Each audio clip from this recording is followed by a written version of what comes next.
November 18th. Great. Good morning, everyone. My name is Helena West. I am the committee clerk for the Audit and Risk Committee.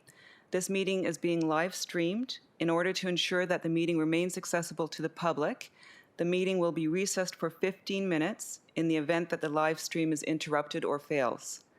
Should this occur, staff will work to get the live stream up and running as soon as possible and will keep Council informed. Thank you. I'll turn the meeting back over to Councillor Starr. Oh, excuse me, we need to do roll call.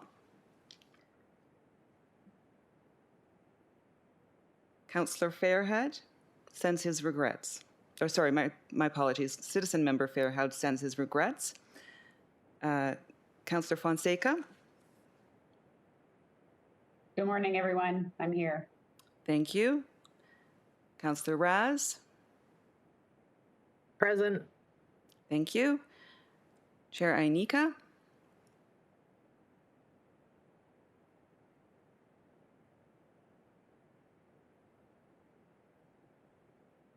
Chair Ainika.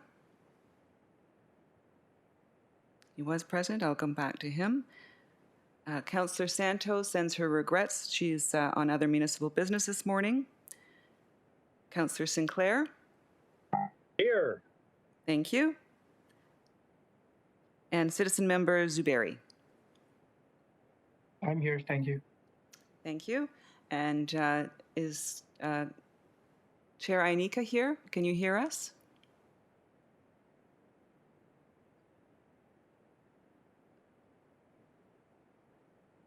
I do see him on the screen, however, perhaps he's muted.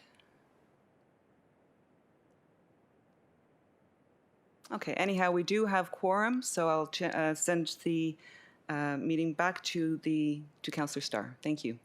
Okay, thank you, Helena. Do we have any declarations of conflict of interest?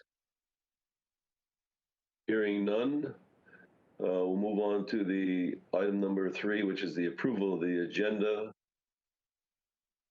Do we have any additions? Councillor Fonseca moving it. All those in favor? Hearing no opposition, that is passed.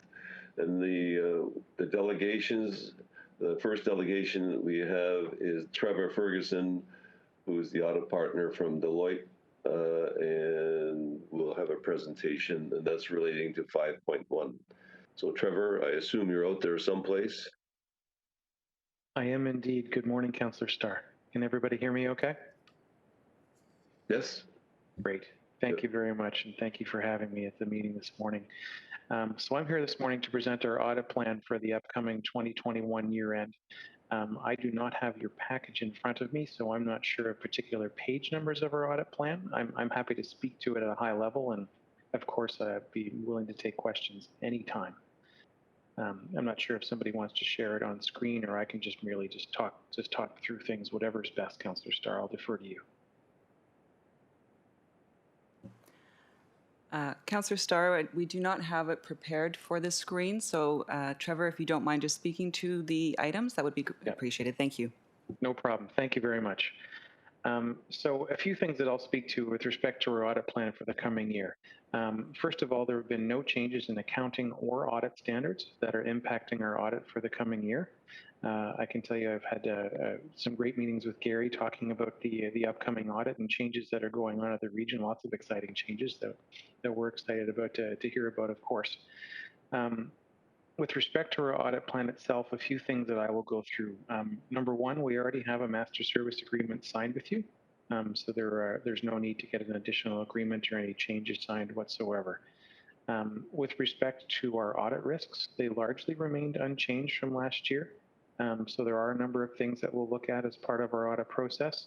Some of the more significant ones relate to revenue recognition, management estimates, of which there are a number that go into the preparation of your financial statements, and management override of controls. Canadian audit standards presume a risk of fraud around both revenue recognition and management override of controls. That is not unique to the region. That's for any audit of any financial statements conducted in Canada. So what that means is then we'll be doing a fair bit of detailed testing in and around those areas. With respect to management estimates, the two bigger ones that I'll bring to your attention today that you're already well aware of, one is around employee future benefits, and the region hires an actuary to help estimate that liability that's included in your financial statements. We'll be doing a few things in and around that liability. One is to test the inputs, the data that is sent to the actuary to make sure that it's reasonable and complete. The second thing that we'll be doing is to test the assumptions that are used by the actuary to make sure that they're reasonable and consistent with the industry. And the third thing is to test the fact that of course, that the actuary that you hire is in good standing with the Canadian Institute of Actuaries. The other, not to say it's the only other significant liability, but one of the other significant liabilities on your financial statements is around the liability for contaminated sites. And the region has an internal specialist who helps determine that liability for both the presentation and disclosure in your financial statements. And we'll be testing that in a very similar manner to the way in which we test the employee future benefits liability. With respect to logistics and how we're doing the audit this year, as you know, we've been doing it remotely for the past couple of years, and we think for at least the interim work, we'll be continuing to do it virtually. Truth be told, I think we're probably going to do it virtually for the year end as well. We'll see how that goes. But bottom line is that we are prepared to be very flexible in terms of how we work with the region going forward. We do have our Deloitte Connect portal that's been established that we've been using for a couple of years now. And that portal is how we share requests and information back and forth. And frankly, it's more secure than email. So that's something that even post-pandemic, whenever that is, we'll continue to use that portal going forward in terms of sharing data for the audit process. One of the things that we're required to do as part of the audit standards is to have a discussion with members of management and members of the committee with respect to their views on the risk of fraud. We'll conduct that with the committee as part of the year-end results after the internal audit group has a meeting with you to discuss their views. And it's important to note that as part of our work that we're not only talking to members of management within the finance department. We always make sure we talk to people outside the finance department as well for their views. And it's not meant to say that everything that we do with respect to the audit has a fraud lens on it, if you will.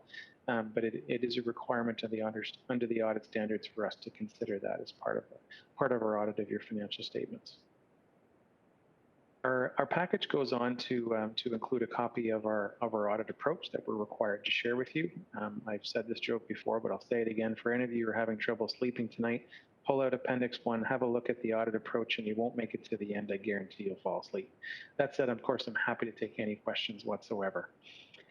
We have included a list of our communication requirements to the committee. So as part of our year-end results reporting, when we come back after the audits are done, we'll come back and tell you where we've told you about all of those items as part of our year-end results.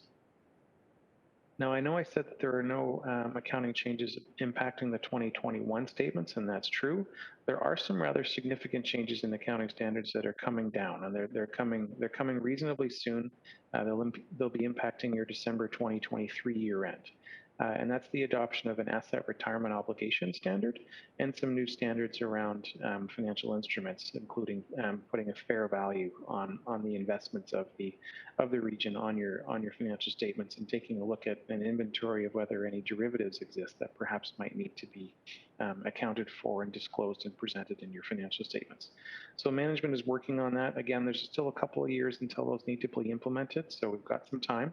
And the implementation of those standards was deferred 1 year by the Public Sector Accounting Board just as a result of the pandemic. So we've got a little bit more breathing room than originally thought. But I know that management is working hard on that, and we'll be working in conjunction with them. So Councillor Starr, that's really the high level of our plan that I wanted to bring to your attention. I'm happy to take any questions and, of course, go through anything in more detail. Okay, thank you, Trevor. Good report as usual. I'm going to just suggest to the members of committee that either use the electronic hands up or wave at me. I'll try to keep track of you, but sometimes now with 3 screens, I can't do that.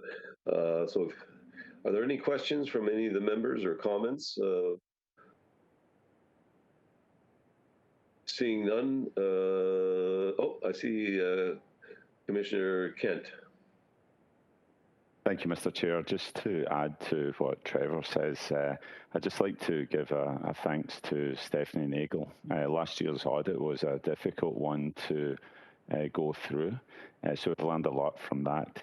One of the kind of internal risks, I would call it, that Trevor and I have spoken about is our staffing. So there's been a number of retirements in Stephanie's area, and also next year, you may recall we're actually going to be implementing a new ERP system for finance, human resources, and procurement. And that's all scheduled to go live at the beginning of January. So to accommodate that, we're actually moving some experienced staff over to the project team. So there are some new risks, but Stephanie's very calm and experienced, and her calm hand will see us through that. So we'll be working very closely with Trevor and his team and our internal auditors and all the controls, etc., that will be getting really modernised there. And the second thing I thought committee would just be interested in, we had said that there was a risk, and Trevor and I have spoken about this, about the mass vaccination costs for year end, in terms of will the province fund or not fund it. So as you know, that they've recently just declared that in sending us the money to fund it up to the end of December. So we had anticipated maybe having a year-end accrual debate with our auditors, but that risk has now left us thanks to the provincial funding. So just to tidy up on those 2 points. Thank you. Great. Thanks, Gary. Any other comments or questions? I saw Councillor Sinclair, you had your hand up, or were you moving the report? Moving the report, sir. Okay, I don't have anybody else on the screen here, so the report is moved for receipt. All those in favor? That's carried. Thanks, Trevor. Thank you very much. We'll move on to 5.3, debt management policy update. And that's a presentation. Councillor Starr, actually it's 5.2 that has a presentation. 5.3 does not have a presentation. Oh, I'm sorry. Yes, I'm reading down below. Yes. I'm trying to catch two screens at once here. There's no presentation, so I'll ask members of the committee, are there questions or comments on the report?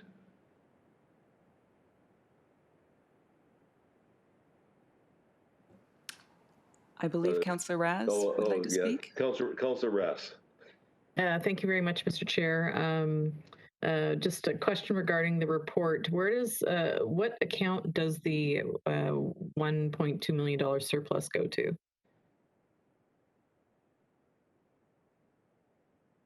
So, Councillor Raz, you're referring to the sinking fund surplus? Yes. Yeah, so that basically is at this point in time undecided, and there's a committee that will review that and give us some recommendations on that. Okay, so it doesn't automatically go back into like a general revenue account, or? No, there's a decision. So there's a strategic decision to place it into certain accounts. Does that come back to council at all, or that's just because of the nature of the amount it's not? Yeah, I don't think it does, but Julie Pettini's on the line and she can maybe speak to that, Julie. Sure. Thank you, Gary. So there's really two options with the surplus. The first option is to return it back to the original borrower, and in this particular case, it's primarily the region and a small amount to Caledon. If it goes back to the region, it goes back into the original funding source. So in our case, it would go back to the DC Reserve. The other option is to return the funds back to other sinking funds. And we believe that it's proportionally shared amongst the remaining sinking funds, but we're working with legal on that. Okay. Yeah, I would just be curious. You can tell me offline once you decide to do and take me through the decision-making process and why you did it that way. I'm just curious. Absolutely. Thank you very much. That's all I had, Mr. Chair. Happy to move the report. Okay, I don't see anyone else on the screen, so Councillor Rouse has moved the report. All those in favor? Carried. And we'll move on to item 5.4. And again, that's the status of the audit projects. That's for information. Are there any questions, comments? None? Councillor Fonseca, will you move the receipt of the report? It's been moved by Councillor Fonseca. All those in favor? And that's carried. And we'll move on to 5.5, which is the external auditor appointment jurisdictional scan. And again, that is a report for our reading. Any questions or comments?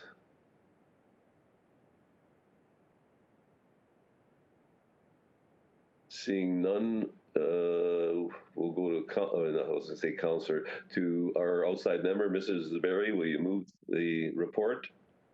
Yep, moved. Okay, it's been moved. All those in favor? That's carried. And to the clerk, maybe we can do the other ones very quickly and then move on to 5.2. Communications, we don't have any. Other business, we don't have any other business unless members of the committee would like to bring something up. And we don't have any in-camera items unless we prefer to move 5.2 after we go through it. So now we'll move back to 5.2 as we indicated, and this is the information technology security update. And that is a presentation. And so I guess based on what the clerk was saying, if there are questions that of confidential nature, whatever, then we'll have to move it into camera. But let's go through the report first of all, and we'll see where we end up. Okay.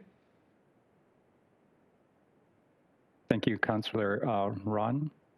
I'm not. Can you guys let me know if you guys can hear me? For you. Okay. Thank you.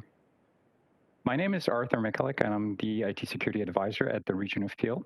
My team is responsible for regional ID lifecycle management, which covers account setups, account access assignments, and account terminations, as well as all aspects of cybersecurity in the organization by applying technologies, processes, and controls to protect systems, networks, programs, devices, and data from cyber attacks. Please advance to the next slide. The last cybersecurity update was provided in November of 2020 and included the results of the third-party security assessment conducted in 2019. The 2019 assessment was focused on the evaluation of current cybersecurity posture of the organization, validating those previous efforts have been completed effectively and that the risks are being managed to maintain confidentiality, integrity, and availability of the systems and hosted information. In 2021, Peel experienced an employee resource crunch due to Region of Peel staff reassignments as part of COVID-19 response. However, I'm happy to report that majority of previously identified third-party IT security assessment recommendations and items from 2020 and 2021 action plan were successfully addressed. In addition to that, Region of Peel has completed some additional tasks that I will mention as part of the accomplishments for this year later in this report. The Application Portfolio Sustainment Program budget was approved by Council last year. The budget will allow Region of Peel to concentrate on modernizing aging applications to help to address overall application security, increase employee productivity and satisfaction, which in turn will enhance delivery of our Peel resident-facing services. Please advance to the next slide. So here are a few 2020 accomplishments. As part of the Application Portfolio Sustainment Program, approximately 90 older server operating systems and applications were removed or replaced since the beginning of this calendar year. This has allowed Region of Peel to reduce application operating system risks by 20%. Now, the percentage was calculated based on the criticality of the corporate asset or assets, weaknesses affecting those assets, and probability of successful compromise. Adoption of new emerging technologies has allowed for the introduction of new methods to discover a threat, or whether it's internal or external, within minutes, automate its investigation, and having security personnel or system itself apply countermeasures in a very short time frame to isolate affected asset from the attacker, considerably reducing the chance of information breach or system compromise. Region of Peel continues to deliver cybersecurity awareness training, as well as undergoes routine email phishing campaigns to help our employees become more aware of dangers of cybersecurity and provide them with information to avoid being a successful targets of such attacks. Please advance to the next slide. In 2021, Region of Peel introduced operational security scorecards that measure how well Region of Peel applies industry IT security standards best practices and how well the organization adheres to these standards to help with securing both corporate and Peel resident information. Security Scorecard is a cloud-based service that is dynamic in nature. This means that the scores are recalculated on an ongoing basis based on thousands of readings the system receives every minute from applications, complete systems, and even individual devices. Higher percentage number indicates more improvement actions that were made. This is not a substitute for third-party cybersecurity audit or assessment, but we believe that these security scorecards will provide Region of Peel with actionable items to focus on and address those in a very timely manner. And that's basically the most important thing when you deal with cybersecurity incidences. Since the beginning of 2021, identity protection, which covers employee ID protection, has increased from 35% to 76%. The overall protection security score that covers employee systems, application, and operational processes and procedures increased from 38% to 68% during the same time period. The overall increases can be attributed to modifications that were completed to background security systems, processes, and procedures that were recommended by the Cloud Security Scorecard service. Please advance to the next slide. So here are a few, so this is the updated work plan that we're going to be following for this year and the next. So Region of Peel has completed delivery of additional security courses as part of its security awareness campaign. We are currently in the midst of email phishing campaign, and we will be providing any additional information in the next report regarding that. Region of Peel has completed a number of additional security-based integrations with internal and external cloud and hosted applications to enhance its visibility to potential attacks or unauthorized system access. Security enhancements are being applied to corporate mobile devices that include malware, spyware protection, web content filtering to reduce the chance of information breaches as well. So as you can see here from the list, the internal phishing email campaign and enhanced security of mobile devices will be completed by the end of this year. Additional security policies were updated to this year as well to address previous third-party assessment recommendations. Please advance to the next slide. Application portfolio sustainment program is underway. Applications are being reviewed and prioritized for replacements. Additional auditing encryption was applied to information and devices hosting employee personal information just to address any potential attacks or unauthorized access as well to those systems and to the information. Corporate information classification and protection activities underway. Region of Peel is in the process of reviewing access to information and business processes. Both will be required to build appropriate protection rules to safeguard critical information as it moves between a Region of Peel systems and possibly user who may be actually outside of the Region of Peel boundaries. Please advance to the next slide. So as I mentioned before, security scorecards were introduced this year, and I am very it's one of my own priorities. Is to basically not only provide visuals and analytics, but also to provide items that we can definitely address in a very timely manner. Platform providing IT security, cybersecurity awareness training will be reviewed next year to find a way for Region of Peel to effectively reach more employees, especially those using mobile devices like smartphones. It is possible to do it today, but this is all about enhancing that solution. As a result of Peel's COVID response and specific IT operational tasks and reassignments to support the overall COVID-19 response, IT security reassessment was delayed to 2022. It was essential that all stakeholders and participants are part of the IT security reassessments, and delaying this activity was the only viable option. Please advance to the next slide. And now, if you guys have any additional questions or if you require any more information on the presentation, I'll be happy to answer those. Okay, thanks, Michael. The first one I see on the list, Councillor Sinclair. Thank you. I had a question regarding the enhanced security of mobile devices, and it's been in the news quite a bit. Some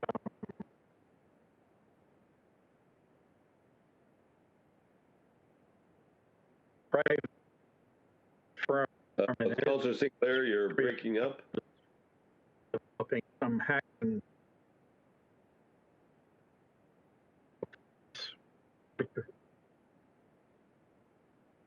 That better without the video?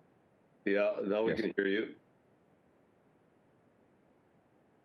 I wanted to speak about the enhanced security of mobile devices, and it's been a big news story internationally. Some private firm in Israel developed some hacking program for these phones and hacked heads of state and other important civil servants.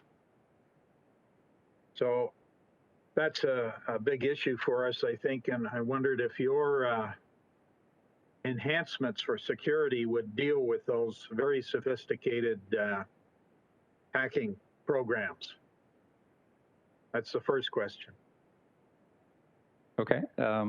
So to some extent, yes, we will be providing protection against these sort of programs. But these days, these programs are being added to actual commercial products, right? So this is a very big deal, I guess, on when you look at Android type of platform where there's still a lot of uncontrolled type of development that's going on. But when you talk about Apple platform and specifically, there is less of a problems to some degree affecting those applications. However, we've seen in the last little while that these sort of individuals are going after this platform as well. So we are going to be addressing some of the concerns you may have or you may have raised in your question. But there's more work that's definitely going to need to be done with regards to that, because as we start patching or addressing those issues, these individuals are coming up with some other ways of gaining access into those devices and being able to extract relevant information about the users. Okay, thank you. Another question, Mr. Chair, regarding the report. And on page 2, there's a paragraph that reads, the adoption of emerging technologies has allowed for the introduction of new tools to discover a threat within minutes, automate its investigation, and having security personnel apply countermeasures almost immediately. And that's a pretty important sentence. And of course, if you feel you have to divulge any information that should be in camera, just say so. But my questions are, how often has the region experienced an attack on its security, on its data or programs? Yeah, so I will. I'm just gonna stop and suggest that if we get into that level of detail, I do think that we should probably go into camera. Sorry for the interruption. Not a problem. Okay. That's okay.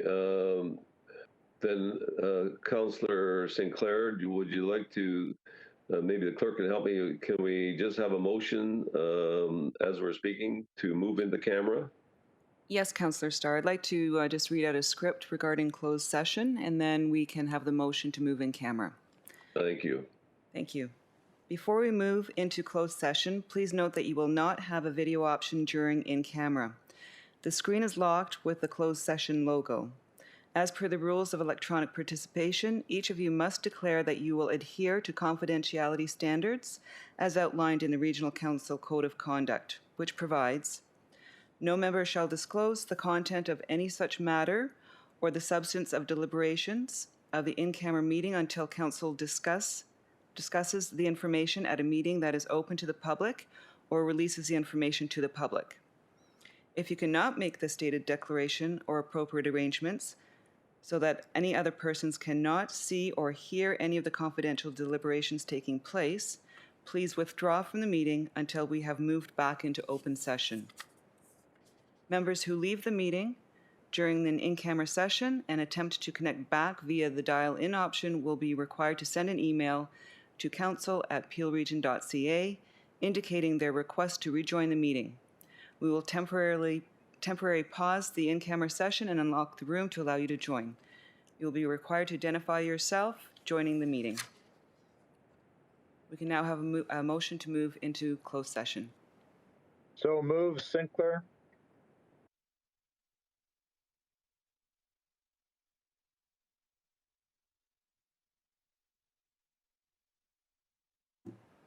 Councillor Starr, we're now in public session. Thank you. Okay, well, now we will revert back to 5.2 and Councillor Sinclair, will you move receipt of the report? So moved. All those in favor? And that's carried. Okay, we'll move down to, well, I guess the only thing we have now is the next meeting, which is March 3rd, 2022. I think I asked about other business. I didn't see any other business coming out of the committee. No.